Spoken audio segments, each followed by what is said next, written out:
عليكم ورحمة الله وبركاته. الحمد لله الذي بعث في الأميين رسولا منهم يتلو عليهم آياته ويزكيهم ويعلمهم الكتاب والحكمة وإن كانوا من قبل لفي ضلال مبين. وأشهد أن لا إله إلا الله الملك الحق المبين. وأشهد أن محمدا عبده ورسوله الصادق الوعد والمرسلين وعلى آله وأصحابه أجمعين ومن تبعهم بإحسان إلى يوم الدين وبعد. Ayuhal ikhwah, hadirin jamaah Masjid Agung Al-Ukhwah Bandung yang Allah muliakan, para pendengar Radio Tarbiyah Sunnah Bandung, pendengar radio Roja di beberapa kota, dan juga radio lain yang ikut gabung, pemirsa Roja TV, Niaga TV, Rabbani TV, dan beberapa TV lain, para netizen di mana saja Anda berada, kembali kita berjumpa dalam pembahasan kitab Mukhtasar Ma'arijul Qabul. Pertemuan yang lalu kita sudah selesai membahas ihsan. Dengan demikian, 3 tingkatan agama, Islam, iman, dan ihsan sudah selesai kita bahas. Selesailah bab pertama tentang agama yang dibahas dalam kitab ini. Sekarang kita masuk al-babul tsani, bab kedua, memuat 3 pasal. Pasal pertama tentang 4 masalah yang berkaitan dengan agama. Pasal keduanya nanti mengenal Nabi kita Muhammad SAW. Pasal ketiga mengenal tokoh-tokoh dari umat terbaik dari kalangan umat ini. Pasal pertama, 6 masalah yang berkaitan dengan agama.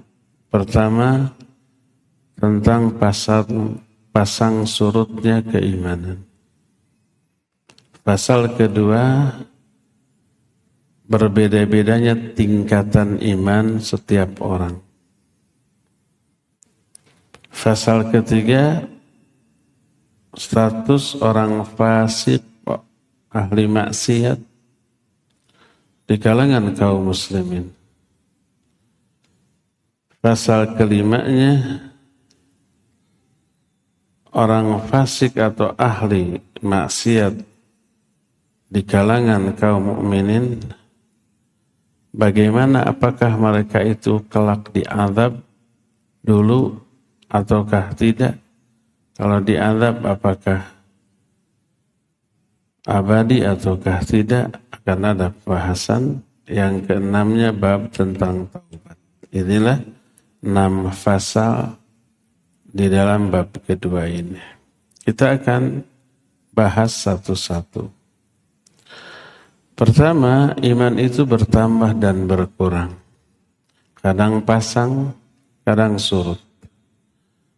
Dan ini wajib kita yakini. Iman itu tidak stuck, tidak flat, tidak tetap begitu-gitu aja. Kadang bertambah, kadang berkurang. Kadang kuat, kadang lemah.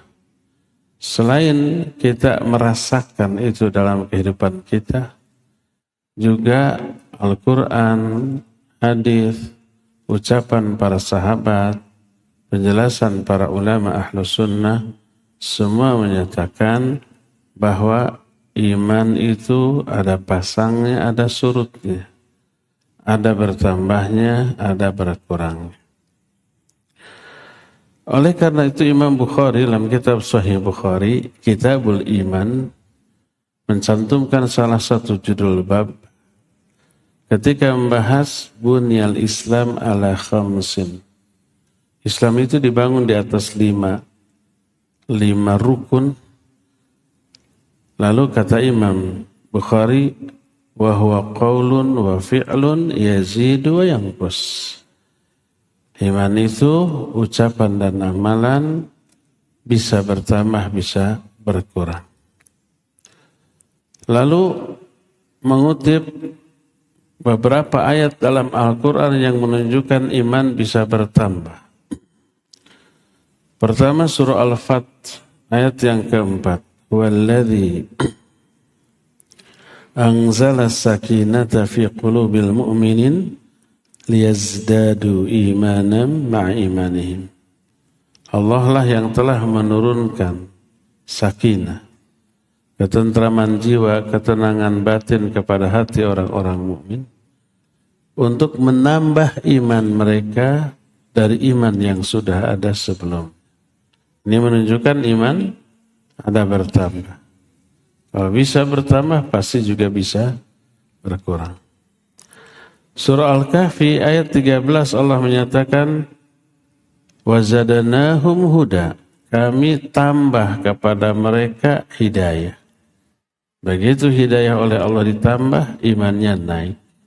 Imannya juga bertambah. Dalam surah Maryam ayat 76, Allah berfirman, yazidullahu alladzina tadau hudan. Kata Allah, Allah akan menambah orang-orang yang mengambil petunjuk dari Allah, Allah akan tambah hidayah. Siapa yang mengambil Al-Quran, hadis sebagai petunjuk bagi dirinya, Allah beri hidayah. Lalu bertambahlah keimanan. Dalam surah Muhammad ayat 17, Allah berfirman, walladzina tadau zadahum hudan wa atahum taqwahum. Orang-orang yang mengambil petunjuk dari Allah, Allah akan bertambah hidayah kepada dia, Allah akan tambah ketakwaan. Bertambahlah keimanannya. Dalam surah Al-Muddathir ayat 31, wa yazdadul ladzina amanu imana. Bertambahlah keimanan orang-orang yang beriman. Ketika orang-orang mukmin, para mujahid siap berperang menghadapi musuh, orang-orang munafik memprovokasi. Innan nasa qad jama'u lakum fakhshawhum. Tuh orang-orang sudah berkumpul mau memerangi kamu. Takutlah kamu kepada mereka. Tapi apa kata Allah? Wa ma zadahum illa imana wa taslima. Tidaklah provokasi mereka itu menambah kepada orang-orang yang beriman, kecuali hanya menambah iman dan kepasrahan. Diprovokasi untuk digembosi, ditakut-takuti, bukan turun iman, malah naik. Itu beberapa ayat yang menjelaskan iman itu bisa naik. Kalau iman bisa naik, otomatis juga bisa turun. Naiknya iman karena beberapa faktor. Karena melakukan ketaatan, melaksanakan perintah, menjauhi larangan, karena doa, karena kebaikan-kebaikan, Allah tambah iman. Sebaliknya akan berkurang kalau seorang mengabaikan perintah, kalau seorang melanggar larangan, kalau seseorang terjerumus dalam dosa dan maksiat, maka berkuranglah keimanannya. Hadis yang menjelaskan iman itu bertambah dan berkurang lebih banyak daripada ayat. Salah satunya hadis dari Abu Hurairah radhiyallahu anhu. Berkata Rasul sallallahu alaihi wasallam, al-iman bid'un wa sab'una baban. Fa'adanaha imatatul adha 'anit tariq wa arfa'uha qawlu la ilaha illallah. Iman itu ada 70 sekian pintu. Yang paling rendah adalah membuang gangguan dari jalan. Al-adha. Al-adha itu bisa Apapun yang mengganggu, baik yang membahayakan atau yang tidak. Yang membahayakan contohnya ada duri, ada kerikil tajam, ada paku-paku, ada beling-beling. Atau hanya ada kotoran kucing umpamanya. Nggak bahaya tapi mengganggu kenyamanan. Itu al-adha. Disingkirkan. Itu bagian dari iman. Dan yang paling tinggi adalah perkataan la ilaha illallah. Hadis ini sahih riwayat Imam Bukhari dan Imam Muslim. Di dalam riwayat lain disebut syu'bah, cabang, sebagai ganti dari bab, dari pintu. Iman itu ada 70 sekian cabang. Salah satu hadis menjelaskan iman bisa bertambah ketika ngaji seperti ini. Belajar Quran Sunnah. Mendengar, memperhatikan, menyimak kajian. Bertambah. Dan ketika bubar, kembali ke anak istri, bersenda gurau, bersengkrama, kembali ke pekerjaan, lalai lagi. Turun lagi iman. Dan ini teralami oleh manusia terbaik setelah Nabi SAW. Itu para sahabat, termasuk Abu Bakar As-Siddiq, ya. Sebagaimana diterangkan dalam hadis sahih riwayat Imam Muslim dari Handhalah Al-Usaidi, dia berkata, laqiyani Abu Bakar radhiyallahu an faqal kaifa anta ya Handhalah? Qal qultu nafaqa Handhalah. Qala subhanallah ma taqul? Qal qultu nakunu 'inda Rasulillah sallallahu alaihi wasallam yudzakkiruna bin nari wal jannah hatta ka'anna ra'yi 'ainin. فإذا خرجنا من عند رسول الله صلى الله عليه وسلم آسفنا الأزواج والأولاد والضيعات فنسينا كثيرا. قال أبو بكر رضي الله عنه فوالله إنا لنلقي مثل هذا. Kata Handhalah, suatu saat aku berjumpa dengan Abu Bakar As-Siddiq radhiyallahu anhu.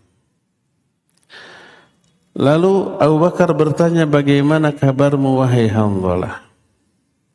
Aku menjawab, Handhalah sudah munafik. Kata Abu Bakar, subhanallah. Ngomong apa kamu? Kenapa ngomong begitu? Ngaku dirinya apa? Munafik. Kata Handhalah, ketika kita berada di samping Rasul sallallahu alaihi wasallam, beliau mengingatkan kita dengan surga dan neraka. Seolah surga dan neraka itu ada di pelupuk mata.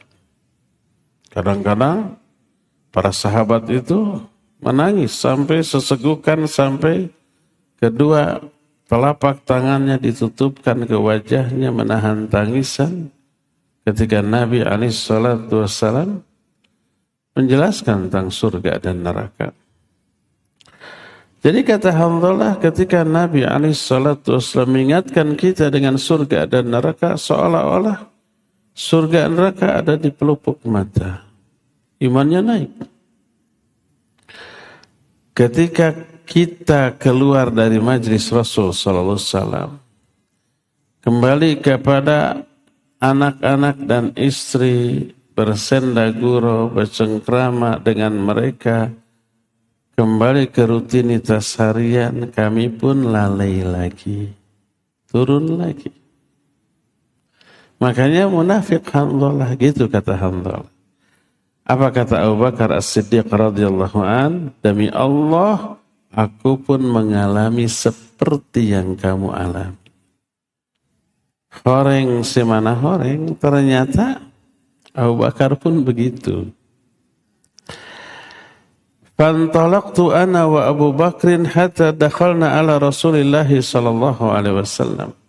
Lalu kami pun berangkat ke rumah Rasul alaihi salatu wasallam dan menemui beliau, konsul, curhat. Dan ini langkah yang benar ketika ada masalah, konsultasikan ke orang yang bisa memberi solusi syar'i. Lalu aku berkata, nafaqah Hanzalah ya Rasulullah. Hanzalah sudah munafik wahai Rasulullah. Faqala Rasul sallallahu alaihi wasallam, "Wa madza?" Berkatalah Rasul alaihi salatu wasallam, "Kenapa demikian?" Maka Hanzalah berkata, "Ya Rasulullah, nakunu 'indak. Tudzakkiruna bin nari wal jannah hatta ka'anna ra'yi 'ain. Fa idza kharajna min 'indik asafna al-azwaj wal aulad wal dhayya'at fa nasina katsira." Wahai Rasulullah, ketika kami ada di hadapan engkau mengingatkan kami dengan surga dan neraka, seolah-olah surga dan neraka ada di pelupuk mata. Tapi ketika kami keluar menjauhi engkau, kembali bercengkrama dengan keluarga, anak dan istri, serta pekerjaan, kami pun banyak lalai lagi. Curhat. Apa kata Nabi alaihi salatu wassalam? Walladhi nafsi biyadih, inna law tadumuna ala ma takununa indi wa fi dhikri la safahatskumul malaikah ala furushikum wa turuqikum. Lakin ya Hanzalah sa'ah wa sa'ah thalatha marrat. Kata Nabi SAW, demi Allah yang jiwaku berada dalam genggaman tangannya, seandainya kalian selalu memiliki keimanan seperti keimanan kalian ketika ada di hadapanku. Jadi mau ngaji, mau jauh dari pengajian, tetap konsisten, istiqomah, la safahatskumul malaikah. Para malaikat akan menyalami kamu. Kalau mampu istiqomah, mau ada di kajian, mau jauh, tetap imannya sehebat itu. Para malaikat akan menyalami kamu. Baik di tempat tidurmu ataupun di jalan-jalan. Akan tapi ya Hanzalah sa'ah wa sa'ah. 3 kali. Hadis ini sahih riwayat Imam Muslim. Apa yang dimaksud sa'ah wa sa'ah? Ada saatnya iman naik, ada saatnya iman turun. Iman naik karena penyebab. Apa penyebabnya? Nanti kita terangkan. Pokoknya semua kebaikan, semua ketaatan, ibadah dan amal saleh yang ikhlas dan mutaba'ah itu menjadi penyebab bertambahnya iman. Sebaliknya semua penyimpangan, lahir ataupun batin, dosa dan maksiat yang dilakukan itu penyebab turunnya iman. Berkata Umar, al-imanu yazidu wa yanqus, yazidu bil ta'ah wa yanqusu bil ma'siyah. Iman itu naik dan turun. Naik karena ketaatan dan turun karena dosa dan kemaksiatan.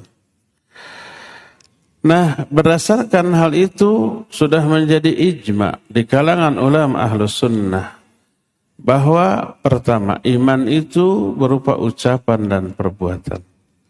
Bukan hanya ucapan saja atau perbuatan saja, tapi dua-duanya. Lalu dirinci yang dimaksud iman itu ucapan dan amalan, maknanya adalah ucapan hati, ucapan lisan. Dan yang dimaksud dengan amalan adalah amalan hati, amalan lisan, dan amalan anggota perbuatan. Itu yang pertama. Kedua, iman itu suka turun dan suka naik.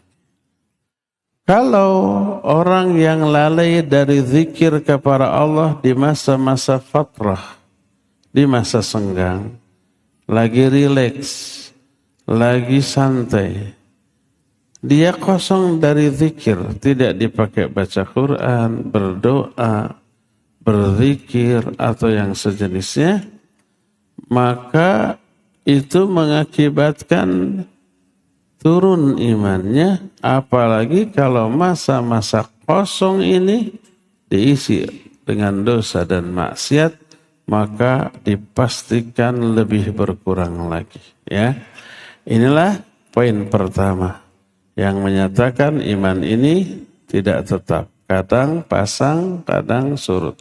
Kadang nambah, kadang kurang. Kadang kuat, kadang lemah. Dan bisa hilang dari diri kita. Ya. Ini poin yang pertama.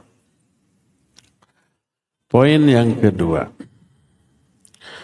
Tafadulu ahlil imani fi. Kualitas dan kadar iman setiap orang itu bertingkat-tingkat, berbeda-beda, tidak sama. Kadar iman orang berilmu dengan orang tak berilmu beda. Kadar iman ahli ibadah dengan ahli maksiat beda.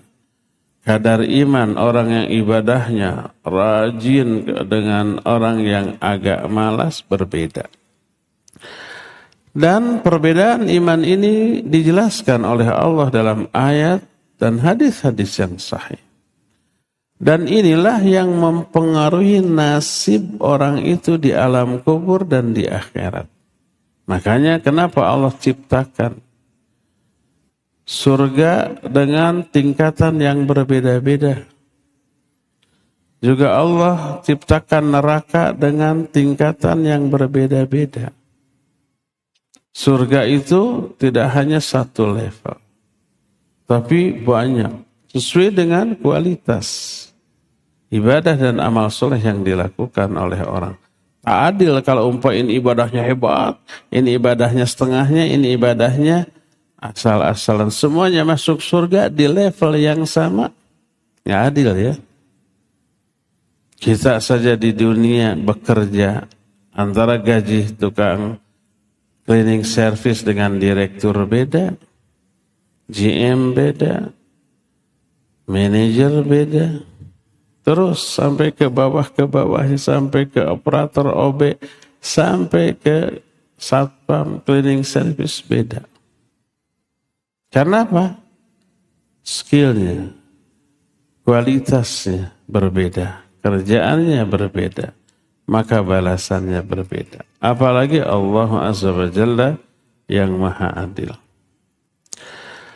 Al-Quran mengisyaratkan ini dalam banyak ayat.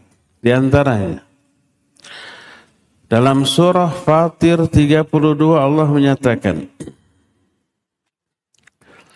"Tsumma awrasnal kitaba alladhina istafayna min ibadina, faminhum zalimun li nafsihi, wa minhum muqtasidun, wa minhum sabiqun bil khairati biiznillah." Kata Allah, kemudian kami wariskan kitab ini. Maksud kitab ini Al-Quran. Kepada siapa? Kepada hamba-hamba pilihan kami. Kepada orang-orang yang telah kami pilih di kalangan hamba-hamba kami. Ternyata hamba-hamba pilihan Allah yang menerima warisan Quran itu siapa? Umat Islam. Quran tidak diberikan ke umat-umat sebelumnya, tapi kepada umat Islam. Menunjukkan umat Islam itu umat pilihan Allah, yang Allah pilih untuk menerima warisan kitab Al-Quran ini. Di kalangan umat Islam yang menerima warisan Quran ini, mereka terbagi kepada 3 golongan. Sangat tergantung kepada respon mereka ketika menerima warisan Al-Quran ini. Pertama, di antara mereka ada yang zalim kepada diri sendiri. Siapa mereka? Nanti kita bahas. Kedua, di antara mereka ada yang muqtasid. Muqtasid itu simpel, sederhana. Tidak kurang, juga tidak terlalu hebat. Dan di antara mereka ada yang berlomba-lomba dalam kebaikan atas izin Allah. Ini yang terbaik. 3, tiga golongan umat Islam dalam merespon Quran. Ketika menjelaskan hal ini, ayat ini berkata muallif rahimahullah, faqassamallahu ta'ala an-najin minhum ila muqtasidin wa humul abrar ashabul yaminil ladzina iqtasaru ala iltizamil wajibat wajtinabil muharramat falam yazidu ala dzalik wa lam yanqusu min. Di dalam ayat ini Allah membagi orang-orang yang selamat kepada dua golongan. Pertama, muqtasid. Siapa muqtasid? Mereka itu orang-orang soleh, orang-orang baik. Masuk dalam kelompok kanan, tapi mereka mencukupkan diri melakukan perkara-perkara yang wajib saja, menjauhi perkara-perkara yang haram saja, tidak menambah, tidak mengurang. Yang sunnah suka ditinggalkan, apalagi yang mubah lebih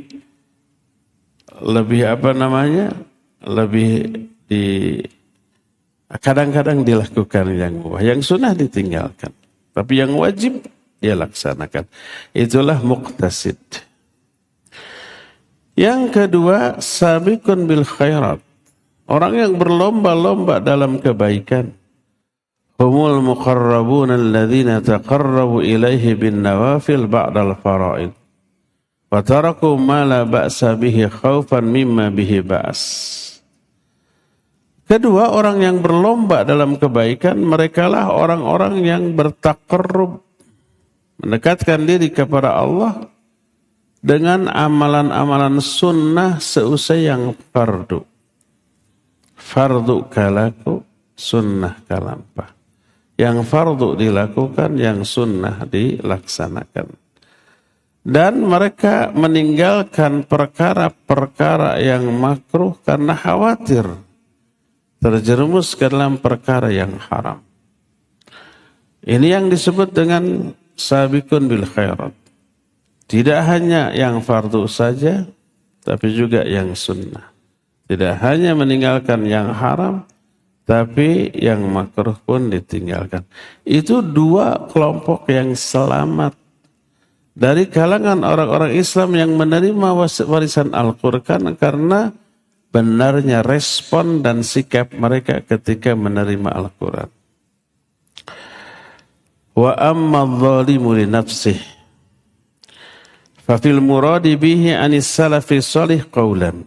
Adapun kelompok yang ketiga, itu golongan orang-orang yang zalim kepada diri sendiri. Siapa mereka? Para ulama as-salafus shalih dari kalangan sahabat, tabi'in dan tabi'ut tabi'in berbeda pendapat. Terbagi kepada dua kelompok pendapat.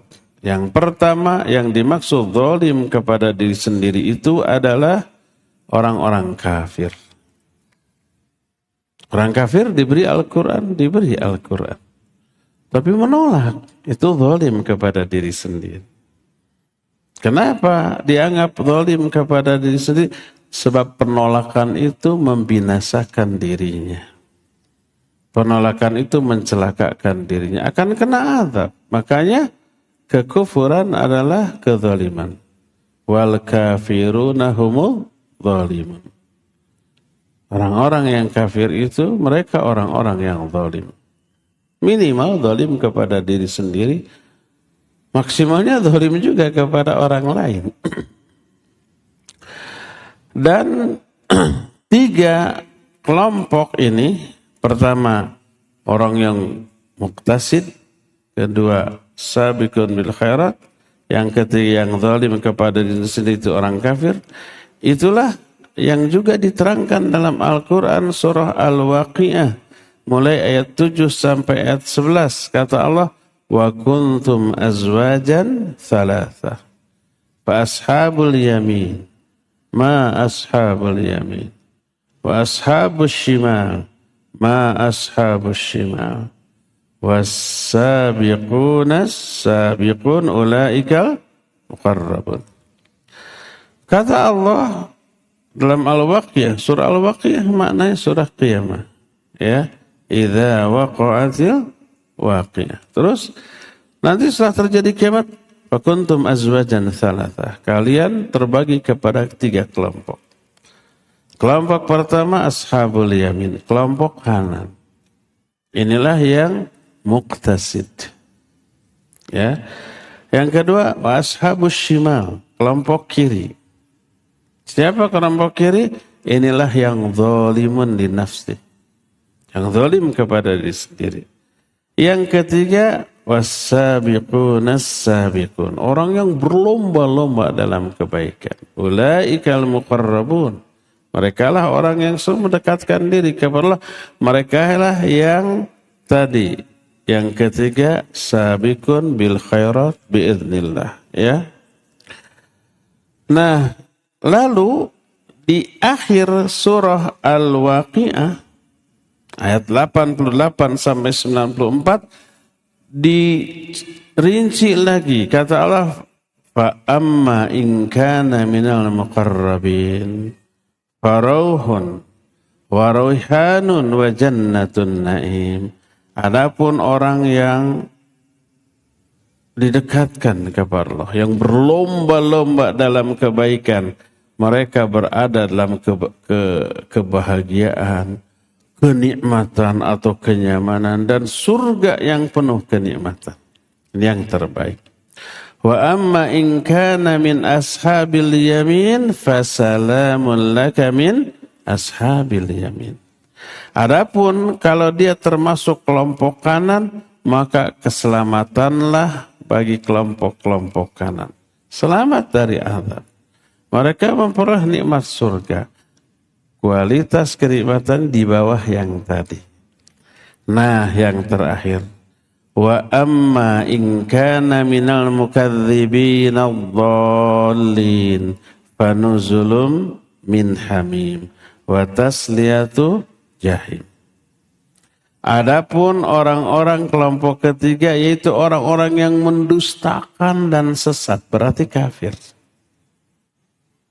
Fanuzulu min hamim, maka hidangan jamuan mereka dari hamim. Hamim itu air yang super panas. Seandainya 1 tetes hamim diteteskan di atas kepala, niscaya air itu menetes menembus ubun-ubun. Ke bagian dalam tengkorak, ke bagian dalam tubuh, hancur seluruh yang dilewatinya saking panasnya, lalu menetes lagi ke bawah, keluar dari tubuh itu. Saking panasnya hamim itu, ya. Wa tasliyatu jahim. Harus dia dimasukkan ke dalam neraka jahim. Inilah pendapat pertama, bahwa yang dimaksud zalimun li nafsih di sana adalah kafir. Pendapat kedua, wal qaulu tsani annal murada bihi usatul muwahhidin fa innahum zalimuna li anfusihim walakin dzulmun duna zulmin wa la yakhruju min ad-din wa la yakhruju fin nar fa ala hadha yakunu qismun tsalits fi tafaduli ahli iman. Kelompok kedua menyatakan orang yang zalim kepada diri sendiri itu adalah ahli maksiat dari kalangan orang-orang yang bertauhid. Orang Islam tapi ahli maksiat. Bukan orang kafir. Mereka itu zalim kepada diri sendiri karena kemaksiatannya mencelakakan dirinya sendiri. Tapi kezaliman ini adalah disebut zalim kecil, zulmun duna zulmin. Ada 2 jenis zalim, sebagaimana ada 2 jenis kufur, ada 2 jenis syirik, ada 2 jenis nifaq. Ada kufur besar, kufur kecil, syirik besar, syirik kecil, nifak besar, nifak kecil, zalim besar, zalim kecil. Zalim besar, kufur besar, syirik besar, nifak besar itu murtad, keluar dari Islam, keluar Islam. Contohnya umpamanya syirik besar ya menyembah kepada selain Allah. Kufur besar ya mengingkari salah satu di antara rukun iman, rukun Islam. Nifak besar. Nah hatinya ingkar kufur tapi lahirianya menampakkan keislaman. Pada hakikatnya dia kafir. Termasuk zalim besar menunjukkan ibadah kepada selain Allah. Semua perbuatan syirik adalah kezaliman yang paling besar. La tusyrik billah inna syirka la zulmun azim. Kalau kufur kecil, syirik kecil, nifak kecil, zalim kecil, maka pelakunya tetap muslim, tidak keluar dari Islam. Contoh syirik kecil adalah riya, sum'ah, ujub, itu syirik kecil. Contoh kufur kecil adalah membunuh sesama manusia, sama muslim. Kata Rasul sallallahu alaihi wasallam, la tarji'u ba'di kuffaran yadribu ba'dukum riqaba ba'd. Jangan kalian kembali kepada kekufuran sepeninggal aku, yaitu sebagian kalian membunuh sebagian yang lain. Itu kufur kecil. Tapi dosanya besar. Pelakunya tidak keluar dari Islam. Tidak murtad. Dia tetap muslim. Tapi muslim yang berdosa besar. Atau berkata Rasul sallallahu alaihi wasallam, "Tibabul muslim fisqun wa qitaluhu kufrun." Mencela sesama muslim fasik. Membunuhnya adalah kafir. Ini kafir kecil. Kenapa disebut kafir kecil? Sebab walaupun dia membunuh, oleh Allah tetap masih disebut mukmin. Seperti dalam surah Al-Hujurat ayat yang ke-9, wa in ta'ifatani minal mu'minina qatatalu faslihu bainahuma. Kalau ada dua kelompok mukmin saling berperang, saling bunuh-bunuhan. Saling bunuh-bunuhan tadi disebut kufur. Tapi oleh Allah masih disebut mukmin. Dua kelompok mukmin saling bunuh-bunuhan, faslihu bainahuma. Damaikan. Berarti tidak kufur.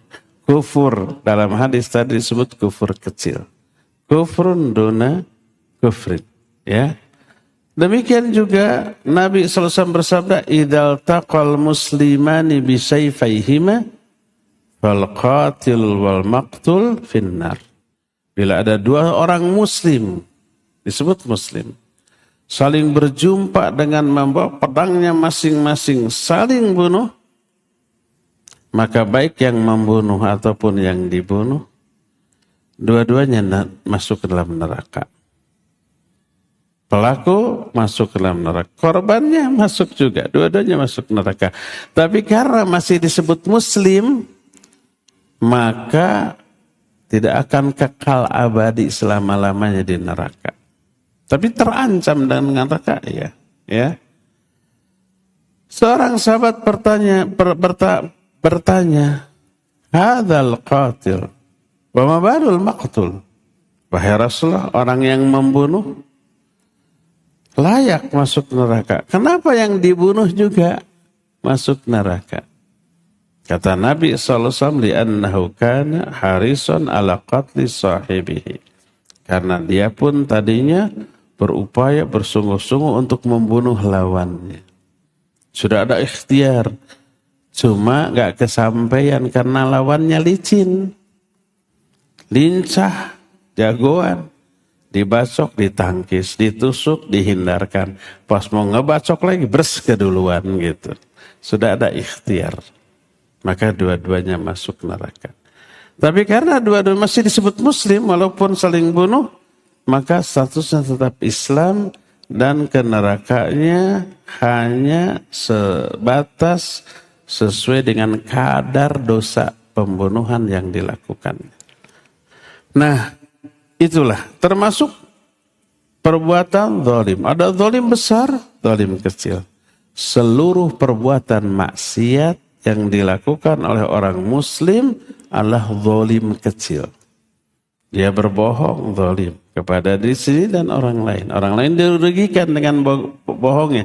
Diri sendiri juga dirugikan dengan bohong. Menggibahi, memfitnah, kemudian menuduh, mencuri. Itu semua perbuatan zalim. Tapi zalim yang kecil. Berdasarkan hal inilah maka disebut bahwa orang ahli maksiat dari kalangan kaum muslimin zalim kepada diri sendiri, tapi zalimnya zalim kecil, tidak mengeluarkan pelakunya dari agama, tidak menyebabkan kekal di dalam neraka. Berdasarkan hal itu, maka kelompok orang yang zalim kepada diri sendiri di dalam ayat ini masih kelompok umat Islam, bukan orang kafir. Kenapa? Karena mereka lah yang menerima warisan Quran. Adapun orang kafir enggak diberikan warisan Quran. Pendapat inilah yang kemudian dianggap lebih kuat oleh Imam Ibnu Qayyim rahimahullahu ta'ala. Ya. Ada hadis-hadis juga tentang syafaat yang menunjukkan bahwa pelaku dosa besar di kalangan orang Islam bisa selamat keluar dari api neraka. Yang menunjukkan mereka tidak kekal di dalamnya, menunjukkan tidak kafir. Dan ini diterangkan dalam banyak ayat dan hadis. Di antaranya dalam hadis Sahih Bukhari dan Muslim dari Abu Sa'id Al-Khudri radhiyallahu anhu. Berkata Rasul sallallahu alaihi wasallam, "Bainama ana naim, ra'aitu an-nas uridu alayya wa 'alaihim qumus. Faminhum ma yablughu ath-thadya, wa minha ma yablughu duna dhalik, wa uridu alayya Umar wa 'alaihi qamisun yajurruhu." Qalu fama awwaltahu ya Rasulullah, qala ad-din. Kata Nabi SAW, ketika aku tidur, aku mimpi. Mimpi Nabi SAW itu wahyu. Aku melihat orang-orang ditampakkan kepadaku dengan memakai gamis masing-masing. Cuma ada gamis itu cuma sampai sedada. Dada ke bawahnya tidak tertutup. Ada juga yang sampai lebih rendah daripada itu. Pokoknya beda-beda. Lalu tampak bagiku Umar bin Khattab radhiyallahu an, dan dia memakai gamis sampai menutupi seluruh tubuhnya. Jadi orang berbeda-beda dalam memakai gamis di dalam mimpi Rasul sallallahu alaihi wasallam. Para sahabat lalu bertanya, apa takwilmu terhadap mimpi ini ya Rasul? Gamis yang dipakai oleh orang itu apa wahai Rasulullah? Dijawab, agama. Gamis itu agama. Ada yang agamanya sampai sedada, sampai seperut, tapi Umar agamanya itu menutupi seluruh tubuhnya. Berkata Ibnu Abi Malikah, adraktu 30 min ashabin Nabi sallallahu alaihi wasallam kulluhum yakhafun nifaq ala nafsi. Ma minhum ahadun yaqul innahu ala imani Jibril wa Mikail. Kata Ibnu Abi Malikah, dia ini seorang tabi'in. Aku berjumpa dengan 30 orang sahabat Nabi. Makanya tabi'in belajar Islamnya kepada 30 sahabat Nabi ini. Semuanya sangat takut kemunafikan atas dirinya. Tak ada seorang pun di antara mereka yang berkata, imanku sehebat iman Jibril dan Mikail. Tidak ada. Ucapan Ibnu Abi Malikah ini dikutip oleh Imam Bukhari dalam kitab Sahihnya, dan terlihat di dalam banyak hadis penjelasan tentang iman ini bisa bertambah, bisa berkurang, dan penyebabnya. Kata Nabi SAW, hadis riwayat Imam Muslim dalam kitab Sahih Muslim, man ra'a minkum munkaran falyughayyirhu biyadihi, fa illam yastati' fa bil lisani, fa illam yastati' fa biqalbihi, wa dzalika adhaful iman. Siapa di antara kalian yang lihat kemungkaran, hendaklah rubah dengan tangan. Kalau enggak mampu, dengan lisan. Kalau enggak mampu, dengan hati, tapi itu selemah-lemah iman. Yang bisa mengubah dengan lisan, imannya lebih baik daripada yang hanya dengan hati. Yang bisa mencegah dengan tangan berarti lebih kuat daripada yang dengan lisan ataupun hati. Menunjukkan perbedaan level iman dan teraplikasi dalam bentuk perbuatan. Maka Umar bin Khattab pernah juga berkata, "Lau wuzina imanu Abi Bakrin bi imani ahlil ard la rajaha." Seandainya iman Abu Bakar ditimbang dengan iman seluruh manusia di muka bumi, dikumpulkan imannya, disatukan, lalu ditimbang dengan iman seorang Abu Bakar, niscaya iman Abu Bakar akan lebih kuat, lebih berat. Berkata Fudail bin Iyad rahimahullahu ta'ala, kenapa ini ditekankan? Kalangan ulama ahlus sunnah menekankan iman itu ucapan dan amalan, bertambah dan berkurang. Karena ada orang yang menyimpang bahwa iman itu cukup di hati, nggak ada hubungan dengan lisan dan perbuatan. Mereka bertolak belakang dengan ayat dan hadis. Ada lagi yang menyatakan iman itu flat, tetap, nggak bisa berkurang, nggak bisa bertambah. Mereka orang-orang yang menyimpang pemahamannya dari agama ini. Kenapa? Memahami segala sesuatu dengan akal, dengan otak. Tidak dengan nas dan penjelasan para sahabat. Berkata Fudail bin Iyad rahimahullah, yaqulu ahlul bid'ah, al-iman al-iqrar bila amalin, wal imanu wahid, wa innama yutafaddalu an-nas bil a'mal, wa la yutafaddalu bil iman. Qal faman qala dhalik faqad khalafa al-athar wa radda ala rasulillahi sallallahu alaihi wasallam qawlahu lianna rasul sallallahu alaihi wasallam qala al-iman bid'un wa sab'una syu'bah afdaluha la ilaha illahu adanaha imatatul adha ani tariq wal haya syu'batu minal iman.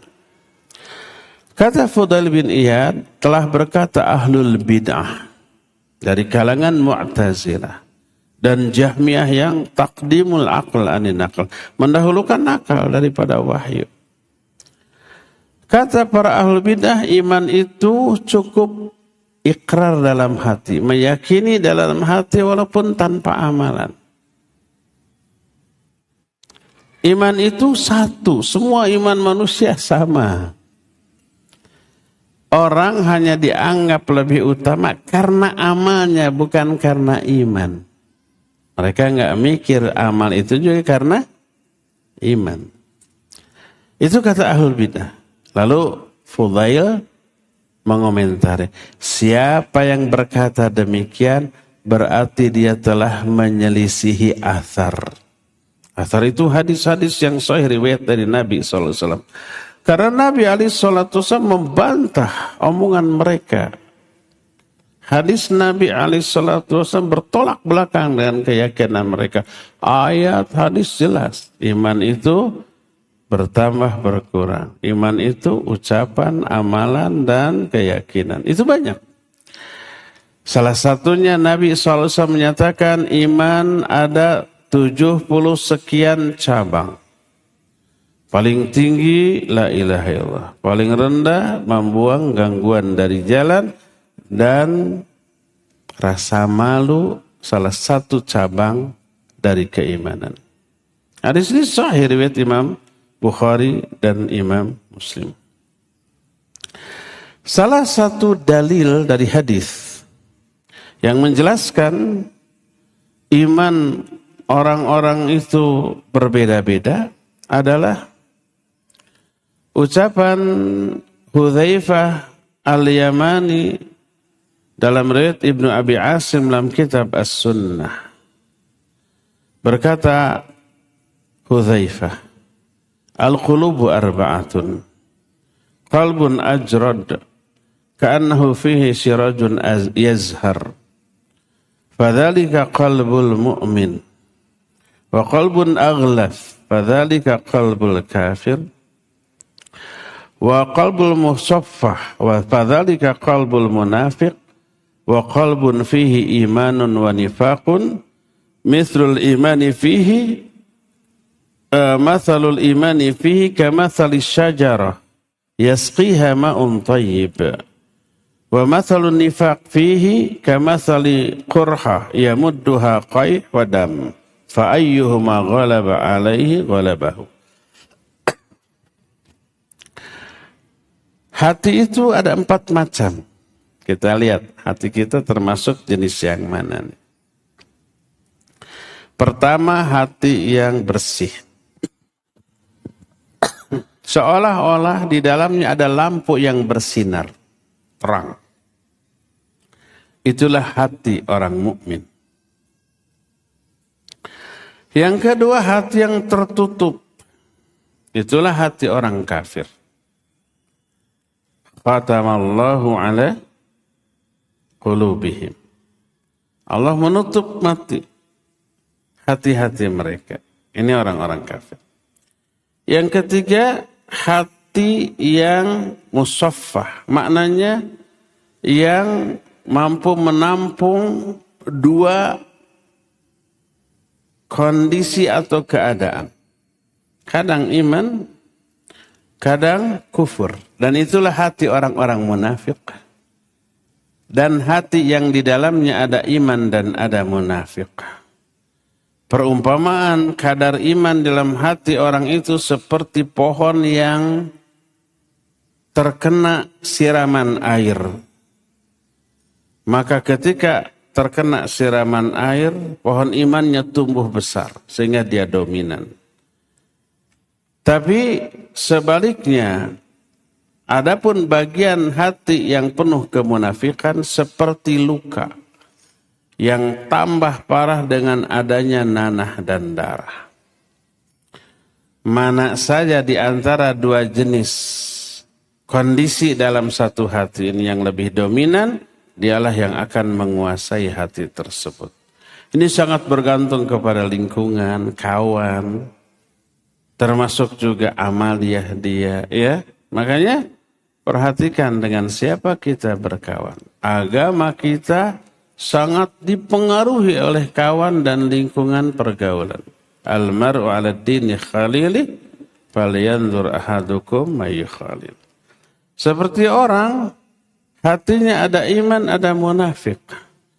Kalau kita bergaul dengan orang-orang yang beriman, ikut duduk ngaji, berbuat baik, beramal soleh, beribadah, seolah-olah imannya itu disiram air lalu tumbuh besar dan mendominasi suasana hati kita. Tapi kalau umpama kita bergaulnya dengan orang buruk, seolah-olah lukanya itu lebih menganga.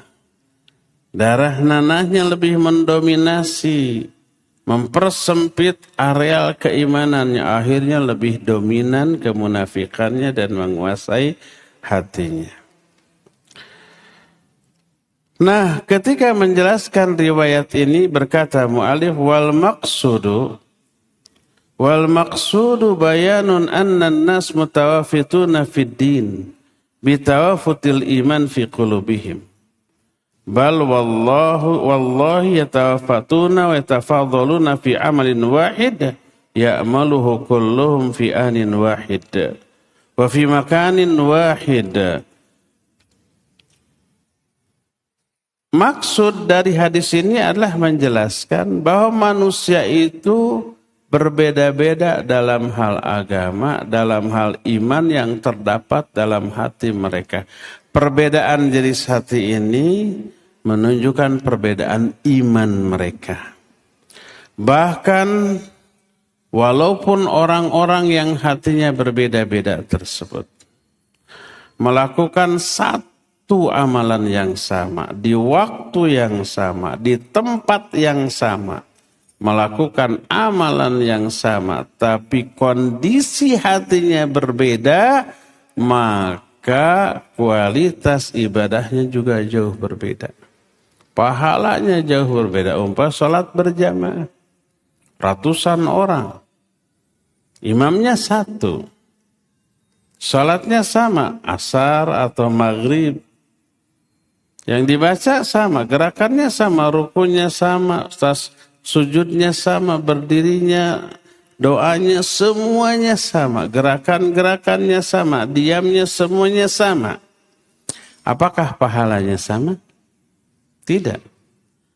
Boleh jadi berdampingan, berdempetan, yang satu sholatnya memperoleh keutamaan pahala yang besar, yang satu lagi ditolak, tidak diterima.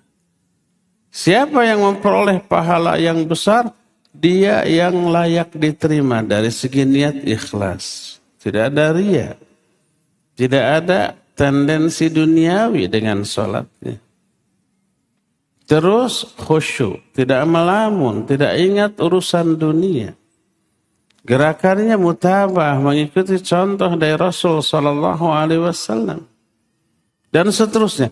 Yang satu ada riyanya. Terus selama sholatnya ingat kepada urusan dunia, pekerjaan, ngitung untung rugi, ngitung hutang dan piutang, gitu ya. Terus gerakan sholatnya asal-asalan.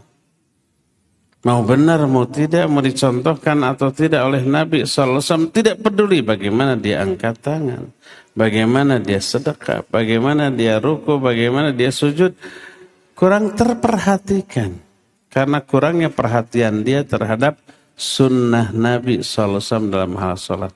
Maka ini bisa ditolak. Bukan hanya tidak dipahalai, tapi dianggap. Fawailul lil musallin alladzina hum an salatihim sahun alladzina hum yura'un. Yang tidak khusyuk, yang riya dianggap.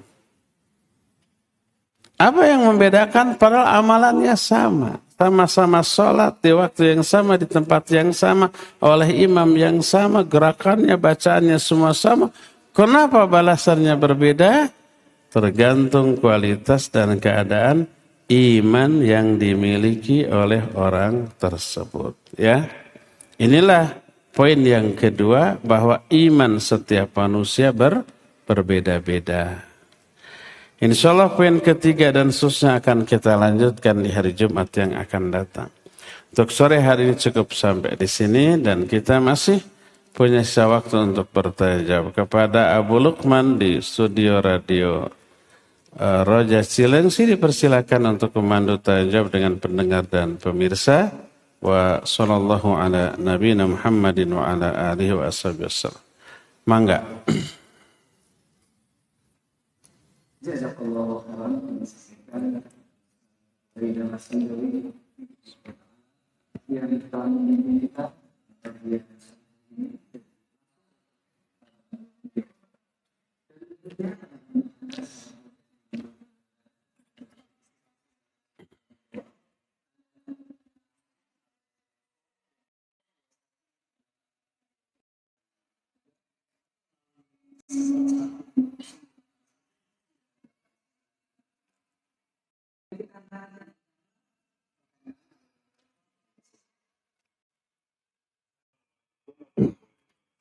Waalaikumsalam warahmatullahi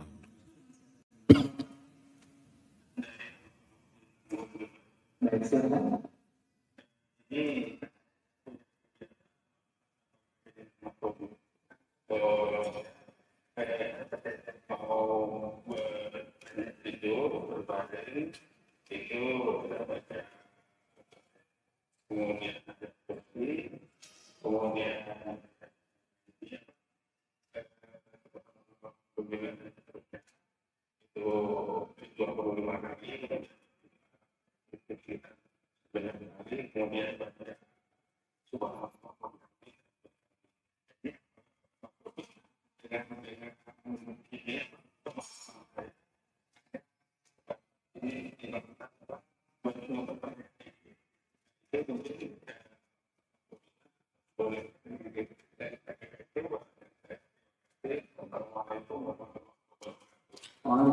Waalaikumsalam warahmatullahi wabarakatuh. Iya.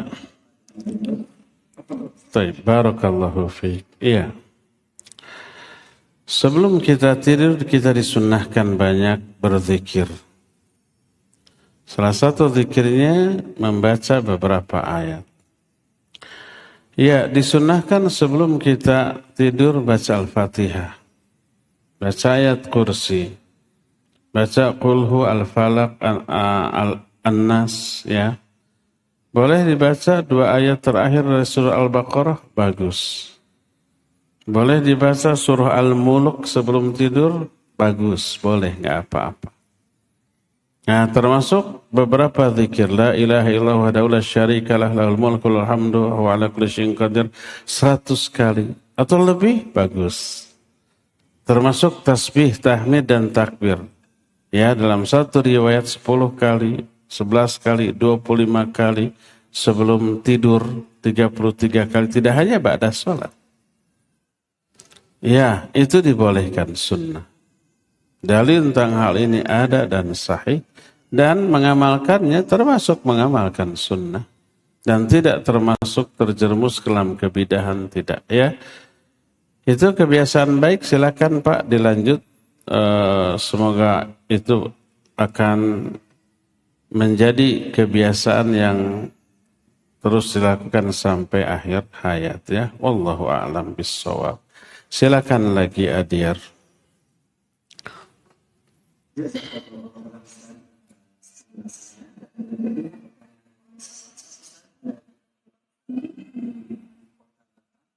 Mohon nasihatnya Ustaz, ketika iman kita sedang turun, amalan apa yang harus dan amalan apa yang harus dilakukan dan kiat-kiat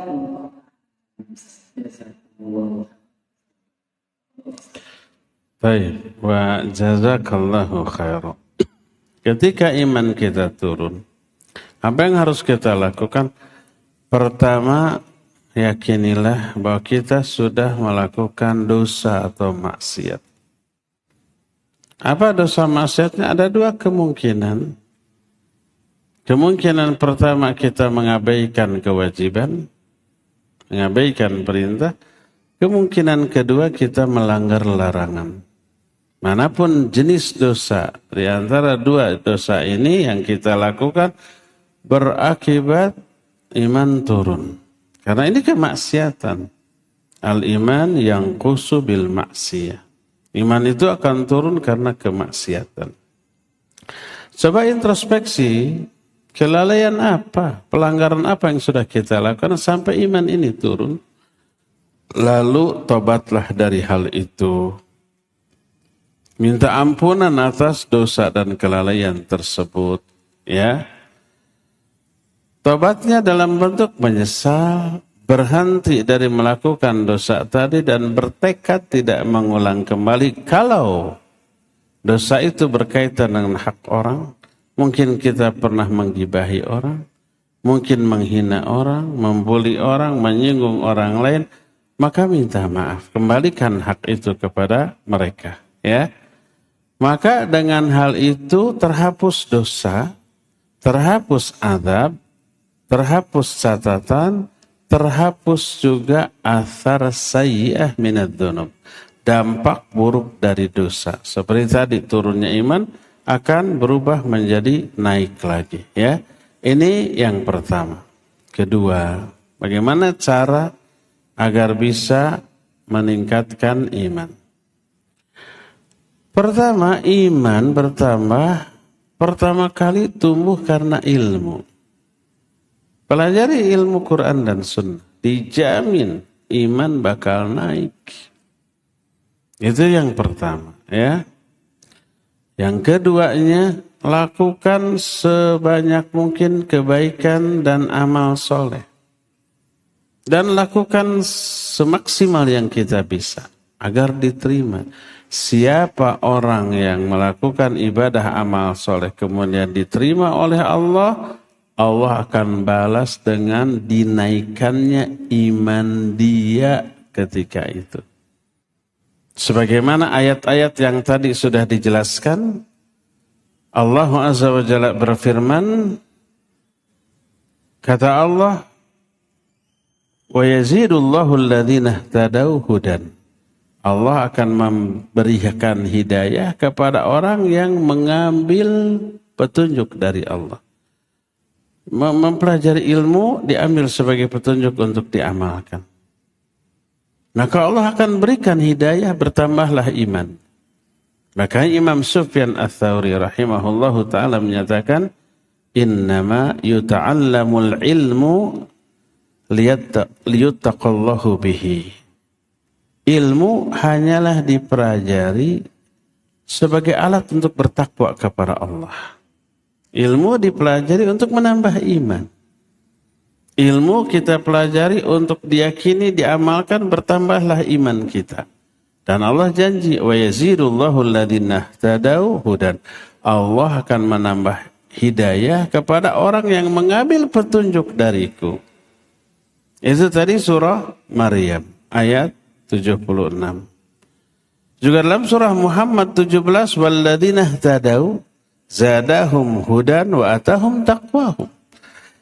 Orang-orang yang mengambil petunjuk aku akan berikan tambah hidayah kepada mereka dan aku berikan ketakwaannya kepada mereka.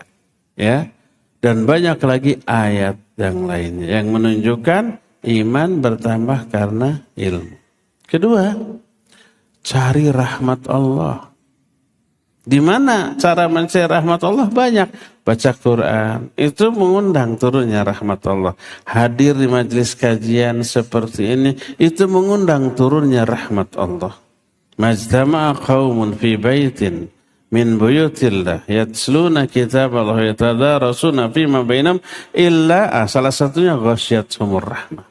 Kalau satu kaum berkumpul di salah satu rumah Allah membaca kitab Allah dan mempelajari isinya, Allah akan curahkan rahmat kepada mereka.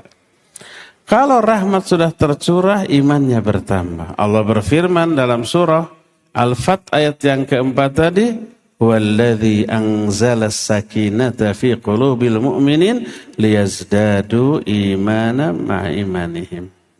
Allah lah yang telah menurunkan sakinah, ketentraman jiwa kepada hati orang-orang mukmin untuk menambah iman mereka dari iman yang sudah ada. Sakinah ini diambil dari baca Quran. Sakinah ini turun kalau kita ngumpul mempelajari ilmu. Sakinah ini akan Allah turunkan kalau kita berzikir, kita berdoa, kita sholat. Maka bertambahlah iman kita. Ini yang pertama. Tambah ilmu, tambah amal. Kedua, pergaulan lingkungan, perhatikan. Bergaulah hanya dengan orang-orang yang akan menambah iman kita. Bergaulah dengan orang-orang ahli ibadah, ahli kebaikan, orang soleh, orang berilmu, agar kita kecipratan kebaikan mereka. Tadi dikatakan, al-mar'u 'ala dini khalili, falyanzur ahadukum may yukhalil. Seseorang agamanya sangat dipengaruhi oleh agama kawannya. Perhatikan dengan siapa kalian bergaul. Ya. Hindari pergaulan dengan orang-orang buruk yang akan menggerogoti, menggembosi iman kita. Ini yang kedua. Ketiga, jangan lupa banyak-banyak berdoa. Minta hidayah kepada Allah. Minta diistiqomahkan. Baca tuh banyak-banyak doa. Rabbana la tuzigh qulubana ba'da idh hadaitana wa hab lana min ladunka rahmah innaka antal wahhab. Baca tuh banyak-banyak doa. Allahumma ya muqallibal qulub tsabbit qalbi ala dinik. Allahumma ya musarrifal qulub sarrif qalbi ala ta'atik. Baca tuh banyak-banyak, Allahumma ati nafsi taqwaha wa zakkiha, anta khairu man zakkaha, anta waliyuha maulaha. Baca tuh banyak-banyak doa, Allahumma inni as'aluka fi'lal khairat, wa tarkal munkarat, wa hubbal masakin, wa tarhamani, itu ya. Fa idza aradta fitnata qaumin fatawaffani ghaira maftun. Itu doa-doa minta hidayah kepada Allah. Karena Allah yang membolak-balikan hati kita, Allah yang mengatur hati kita, minta juga kepada Allah agar kita ditetapkan di atas hidayah Allah Subhanahu wa taala, ya, dan seterusnya. Wallahu a'lam. Terakhir ya, silakan Abu Lukman.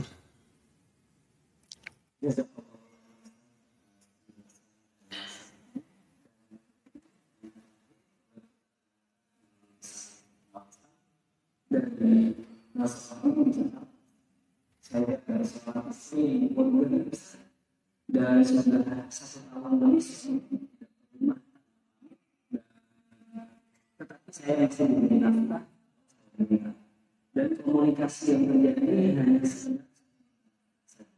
Yang ingin saya tanyakan, bagaimana agar saya ikhlas di sini dan seperti bahasa Islami, karena saya punya suami, saya sendiri tidak masalah.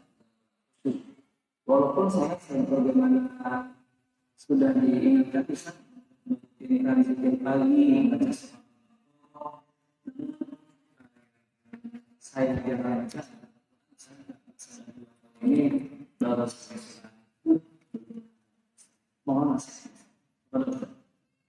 Baik, barakallahu fiik. Ibu yang ditinggal suami setahun lebih, tapi masih komunikasi, berarti ada ya. Nafkah lahir masih, ya. Pertama, Bu, cari penyebabnya. Kenapa suami demikian? Berawalah dari sana, ya. Mungkin suami tersinggung, mungkin kita melakukan kesalahan yang membuat suami seperti itu.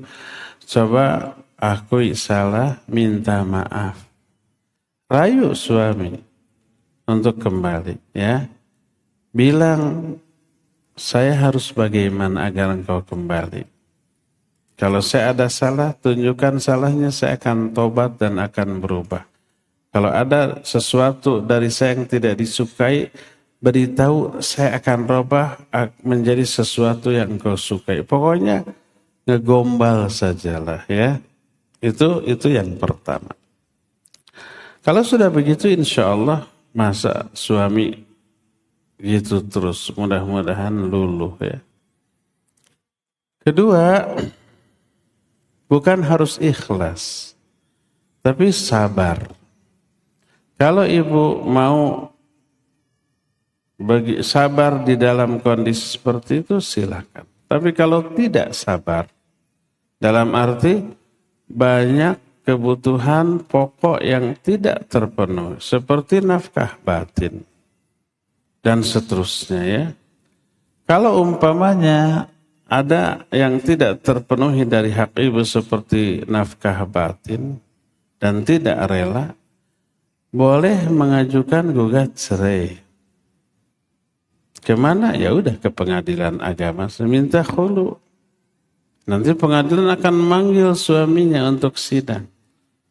Kalau sidang terjadi, nanti ditanya. Mungkin bisa ada islah dulu, ada. Biasanya KUA atau pengadilan agama berupaya mendamaikan dulu. Dengan cara memperbaiki apa yang perlu diperbaiki. Kalau bisa diperbaiki, islah lagi, menyatu lagi. Kalau ternyata tidak, ya mungkin jatuh talak satu gitu, atau ini karena sifatnya khulu gitu, maka tidak ada rujuk, ya sudah, ibu bisa menikah lagi, gitu ya. Tapi yang jelas mah, kalau berpisah setahun, hak dan kewajiban tidak tertunaikan secara baik. Iya, diberi nafkah. Tapi kan bukan hanya itu yang dibutuhkan oleh kedua belah pihak. Terus suami juga apa enggak butuh nafkah batin? Nafkah batin. Enggak perlu, enggak butuh penyaluran syahwat biologis. Kalau sampai istrinya ditinggalkan. Lain halnya kalau dia punya istri 2 gitu ya. Tapi kalau itu terjadi, zalim ke istri yang pertama. Karena tidak adil, nanti dia menanggung dosanya. Walhasil pertama ya, cari penyebabnya. Kenapa suami begitu? Perbaiki dari sana. Yang kedua, kalau memang kondisinya tidak bisa diperbaiki, sehingga rumah tangga ini tidak normal, tidak tertunaikan hak dan kewajiban, boleh ajukan gugat cerai. Kemudian menikahlah lagi dan perbaiki kesalahan di rumah tangga pertama agar tidak terjadi kembali di rumah tangga yang kedua ini ya. Paling begitu Ibu, semoga Allah memberikan kemudahan kepada Ibu dan semua orang yang memiliki masalah di rumah tangganya. Semoga Allah kasih solusi terbaik untuk mereka. Dan semoga Allah kelak mengumpulkan kita di surga Firdaus yang penuh kenikmatan ya. Cukup sampai di sini. Subhanakallahum bihamdik. Asyhadu an la ilaha illa anta. Astaghfiruka wa atubu ilaik. Walhamdulillahi rabbil alamin. Wassalamualaikum warahmatullahi wabarakatuh. Yuk belanja di TS Mart. Dengan belanja di TS Mart, Anda turut berpartisipasi dalam dakwah yang diselenggarakan YTS. Download aplikasi Tarbiyah Sunnah di handphone Anda. Tersedia di Google Play dan App Store.